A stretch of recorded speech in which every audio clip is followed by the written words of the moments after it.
Gas সিলিন্ডারের মূল্য এখন 1 লাফে 2000 টাকা। কিছু টের পাচ্ছেন? পাচ্ছেন না?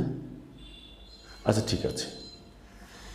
ইরান, ইসরায়েল এবং আমেরিকা যুদ্ধের কারণে তেল এবং ডিজেলের সংকট,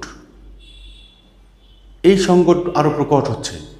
বন্ধ হয়ে যেতে পারে উৎপাদনমুখী সব শিল্প কারখানা। হামের বৈশ্বিক টিকা সহায়তা কমে গেছে। 9 মাসের আগেই আক্রান্ত হচ্ছে শিশুরা। হামের লক্ষণ নিয়ে এ পর্যন্ত সারা দেশে শতাধিক শিশুর মৃত্যু। টের পাচ্ছেন? পাচ্ছেন না? ঠিক আছে। ইসরায়েল, আমেরিকা এবং ইরান যুদ্ধের কারণে সারা বিশ্বে বেড়ে গেছে খাদ্যপণ্যের মূল্য। খুব দ্রুত সময়ের মধ্যে সরকার সিদ্ধান্ত নিয়েছে সরকারি অফিস চলবে সকাল 9টা থেকে বিকেল 4টা। ব্যাংকে লেনদেন হবে সকাল 9টা থেকে বিকেল 3টা।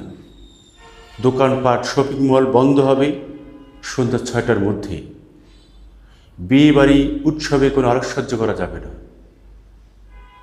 টের পাচ্ছেন? পাচ্ছেন না? ঠিক আছে।